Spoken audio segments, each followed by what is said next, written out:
Well, welcome everyone to the ASCCT business meeting. This is a small meeting, but small but mighty. The purpose of the meeting is to give you information about where the society is, what it does, how you can get involved, and we'll have a recording of the webinar made available so that on our website so that other people who weren't able to join right now can join. Um, just to note, this is a meeting, not a webinar. What that means in Zoom is that you have control over your microphone and your camera. So feel free to turn your camera on or off as you like, but please keep your mic muted while someone else is talking. If you want to ask a question, feel free to raise your hand, or just if I don't see your hand, just unmute yourself and jump in. We can be pretty casual today, I think. So I will get started. I'm Christy Sullivan. I'm the secretary of ASCCT. And actually, Allison, can you turn on subtitles as well? Oh, you know what? I don't think we have that for meetings. Never mind. Okay. All right. I'll get started now. Okay, so the ASCCT aims to support cellular and computational toxicologists and encourage cross-disciplinary discussion. We want to engage regulators, industry researchers, and NGOs to work together to implement new approach methodologies. To do that, we have a couple of activities, regular activities. We have a monthly webinar program. It's not always monthly, but we try for regular webinars. We have an annual meeting and we can pursue training activities. We try to provide support for students and early career scientists, and we engage with other societies around the world who have similar aims so that we can cross-pollinate all of our ideas. First of all, I think we had a really successful annual meeting just a couple of, I don't know, 6 weeks ago or so. It was late October, and we had about 100 attendees. Just for your reference, for the past post-pandemic, we've had between 100 and 200 attendees. Attendees kind of go up and down depending on the location, which we usually switch between Washington, D.C. area and the Research Triangle Park area. This year was a little special. I think we would have had a lot more attendees had it been a different year, but kind of the large amount of uncertainty about whether federal workers would be able to attend the meeting or participate in the meeting the whole year led up to, them not proposing sessions and presentations and things like that. And also, of course, the government shutdown meant that many people who were planning to attend could not attend. Even so, we had about 50 posters and 10 flash posters. We had CE courses and symposia. We gave away awards totaling about $8,000. And we had a really nice set of sponsors and exhibitors, about 16. We are also going to try to provide online sessions or lectures for people and speakers who were intending to provide talks and could not during the meeting itself. Those will probably happen in the new year. We hear consistently that people love the small meeting and love the ability to network, and so we try to integrate those types of activities into the meeting. I want to put out a special thanks to the organizing committee. We had a big organizing committee and everyone played a part in making the meeting happen. So really appreciate all of the work that went on there throughout the year. And we, as I said, had a nice set of sponsors. We've gotten a couple of new sponsors this year, and we're hoping that they will want to stay engaged. And so we appreciate very much their contributing to the success of the meeting. So in terms of, we always do a survey after the meeting. We didn't get a lot of responses. We got about 22 or 3 responses, I think. And most people said that they really enjoyed the meeting, they really enjoyed the lectures and the courses and everything. That the poster session was cramped, which also happened last year. I think because we try to fit in as many posters as possible, and we indeed had, I don't know, at least 5 people come to us after the deadline and say, "Can we squeeze our poster in?" So we tend to try to accommodate those, and that's what happens. But anyway, I think despite a lot of the sort of difficulties with the year and with all the uncertainty, people enjoyed actually having a meeting, which we in early in 2025 weren't really sure we were going to.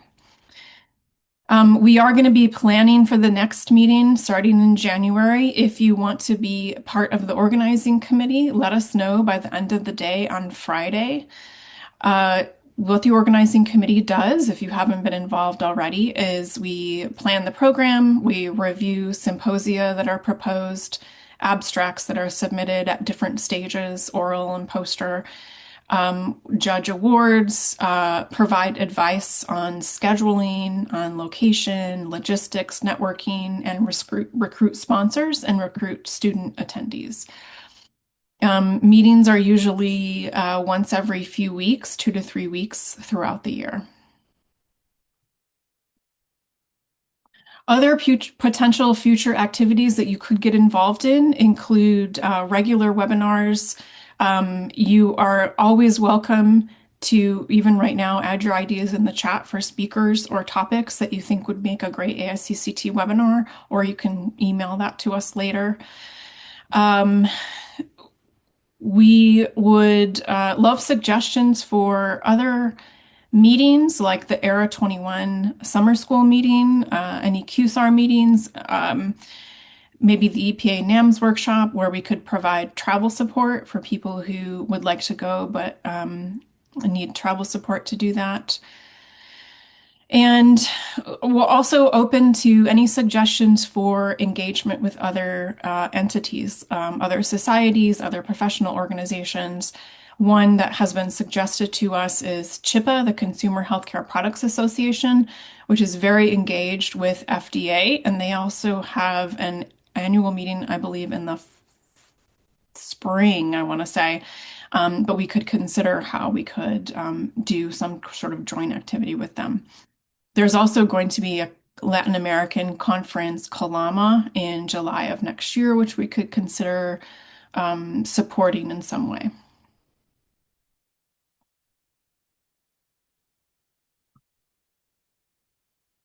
Um, Members are essential for the support of the society. That gives us regular, predictable annual income. The rates have been for the entire life of the society, $50 for a 1-year individual membership and $90 for a 2-year individual membership, and $20 for students and trainees. Those are going to be going up at the beginning of the year, as you can see on the screen. What membership gets you is discounted registration for the annual meeting. You are eligible, if you want to win awards, especially the student trainee awards, you have to be a student or trainee member. And then access to things like the membership directory, community forums, and you supporting all of the things that we do here at the Society. If you have an organization, you get another number of benefits that you can see on the screen here.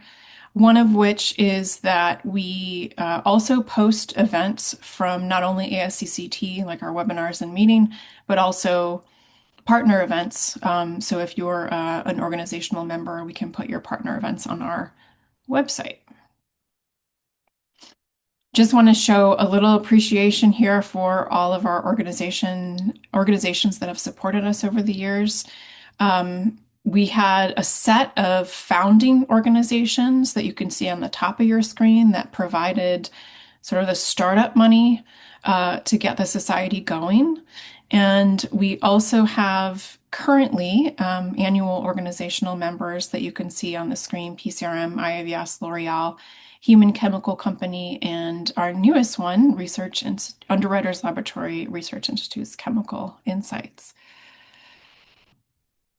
If you know any companies or organizations that might want to become a member, send them our way. Okay, just a little bit about the website. Our website has a number of features that can be used to engage with other members of the society. We have a directory where you can find people in your area that are also members.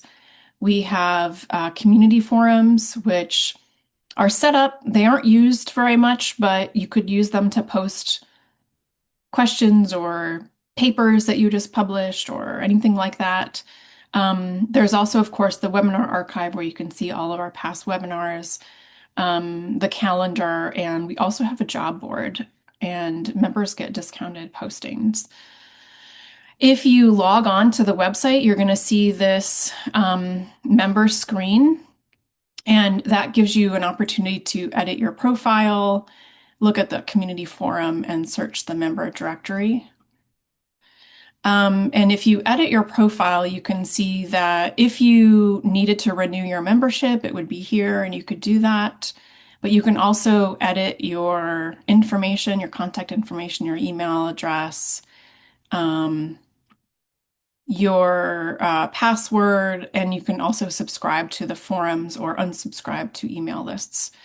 And you can also see the forms that you've taken and invoices that you've had if you are interested in that. So this year we have some big news in the Society. We have taken steps to connect with the Society for Adverse Outcome Pathways. This group has been flying under the radar, I think, for a while as an organization that is supporting the cloud and server infrastructure for the AOP Wiki, making sure it runs smoothly and everyone can access the wiki. Providing access to the wiki for authors who want to develop AOPs, doing other things that keep the wiki updated and working well. For example, providing guidance to AOP developers, gardening, to try to align different key events and key event relationships in the wiki and within the AOPs. Doing some education and training initiatives, virtual conferences, and other activities generally that kind of support the global advancement of AOPs. We have a lot in common with ASCCT, SAAOP, and ESTIV, and we decided to join forces and save resources. So in 2025, the SAAOP became part of both ASCCT and ESTIV, the European Society of Toxicology in Vitro. The thinking there is maybe because we have a global community, so we wanted to provide options if people wanted to join the European Society or the American Society. But either way, we have leadership from the SAAOP joining the board of each of the organizations. Members who join, former SAAOP members will need to join either ASCCT or ESTIV. And what this does is, because ASCCT and ESTIV already have all of this infrastructure and website and member profiles and email lists and kind of all of that available to us, it provides all of that to SAAOP and allows, at the same time, access to grants, donations, and fundings from entities who might want to support activity that goes on in the AOP Wiki, might want to support the future development of the AOP Wiki and the AOP knowledge base. You can add your name to the list of SAAOP supporters if you want to. There's sort of an SAAOP group within the larger ASCCT membership. Either by when you join the ASCCT, you can signify that during the application. Or if you're an existing member, I can't find a way for you to do that on your own. You have to just email us and let us know if you want to be part of that group. So when you join the society, you'll see a form like this, and you can see down here at the bottom that there's yes, please add me to the SAAOP group. There's no extra cost. So, just to give you a little bit of a financial overview, Erin Hill, our treasurer, is ill today, unfortunately, so she can't be here to present these figures. This is a very basic overview. If you want more details, of course, the board goes through our finances in much more detail and looks at our expenditures and our liabilities and income. But we just wanted to provide sort of an overview. So as you can see, we've got income from a number of different sources, meeting sponsorships and registration fees. One thing to note is that it looks like we made a tiny bit of money from the meeting. We've got income is a little bit higher than our expenses, which is always the good direction. That's the right ratio that you want. But you can see our expenses here. And so we usually break even about every year in terms of income and expenses, that's what you want, right? You want a functioning society that has enough in the bank to keep going, but also meets its expenses and uses those monies to support the community and support students and run the society. So I just wanted to let you know our list of board of directors. You can see this on our website, but this is the entire board. Our past president for this year, which is almost over, is Nikita Sadekar, and our current president is Annie Jarabak. Vice President Elizabeth Baker will be taking over as president in 2026. And then we have two other officer positions, Treasurer and Secretary, Erin and me. We also have a number of other board members. I just wanted to thank all of the board members for your input, your engagement, because the board meets and takes care of the society, but also is part of the organizing committee for the meeting. And in particular, Annie Jarabak has had a challenging year with all of the federal uncertainty, but she, for the past 3 years as a board member and also as president this year, has really done a lot to support the society and to try to help it engage with new communities of regulators. So I really appreciate all her support there. We will be Thanks, having. Christy. I'm a 440 number, so I'm here, but lurking only on the phone. Hi, Annie. Appreciate that. Good to hear you. We have an election every year at the end of the year. There's one open board seat this year. The reason is because we have 3-year terms and they're graduated. So next year there will be 3 open board seats, and the year after that there'll be 4. It kind of changes year to year. But if you want to, we've gotten a couple of self-nominations already. If you want to join the board, the deadline is today. And I'll put that link in the chat once I'm done talking, just so that you can get there.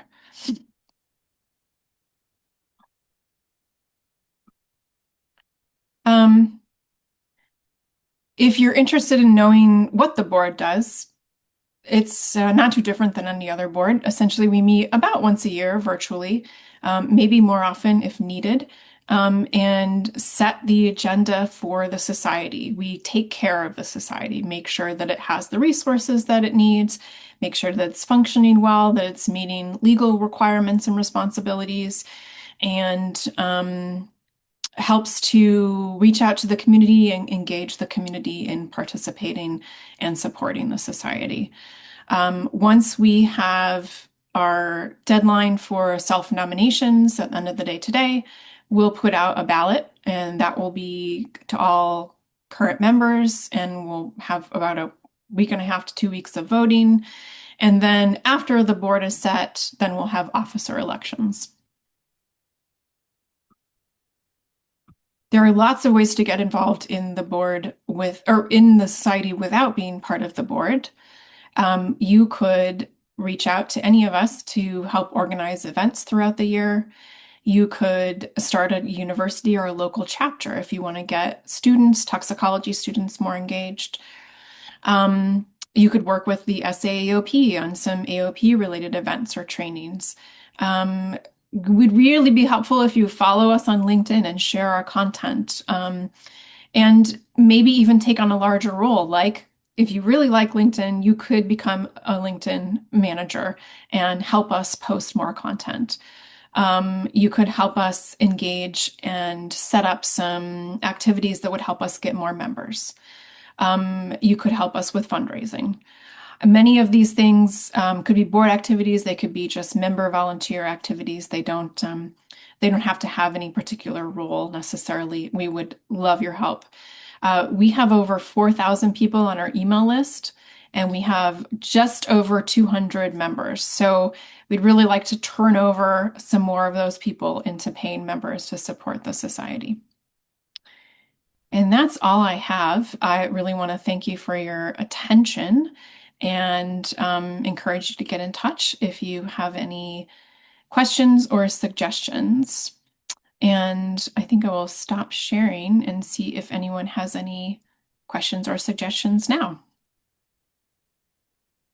I would just note one thing along the lines of the AOPs and the work we've done. Gil Veith, who died a number of years ago, but was very active in setting with Wikipedia and the Kim conferences and all that sort of thing. It's just been announced. I think it'll go out more broadly today. He was just selected as one of the 10 people in the inaugural committee for the 3 R's Hall of Fame or whatever, Oh, by Cat. So he's one of the that's people that. great. So yes, I just wanted to share that. That's really great. Yeah, I knew Gil, and he's such a foundational person Yes. in the NAMS field. So that's great to hear. Yeah. Thanks. And with people like Birch and that kind of stuff, he's in that league, considered in that league. He was unanimously selected for that. So Yeah, great. Would we want to put something on the website about that? I believe he passed before the society formed, or maybe early on, but I don't know. He didn't have an official relation to the ASCCT, but it's maybe something to consider. I don't know. I can't speak to that. Be a news item or something. Yeah, maybe we could just list. I think there's 10 people, so we could just maybe it might be worth that. Okay. Yeah. Okay. All right. Any other questions? Great. Well, I appreciate you all joining. Many of you are very engaged with the society already, and a few of you are new faces. So thanks a lot for coming to learn more. Thanks for coming to the business meeting, and feel free to reach out if you want to get more involved. Thanks for everything you do, Yes, Christy. absolutely. Yeah, absolutely. Yes. It's been so much fun to watch it grow. And I think the sponsorships that we saw this year was a big deal and like kind of a big change. And I think a reflection of how the society has grown and all the great work that everyone's doing. Thank you. Yeah, I was really excited by quite a few new sponsors that were coming in. So that was good to see. Okay, well, we'll let you all go, and I hope you have a good holiday season. Bye. Thank you. Yeah. Bye bye. I think.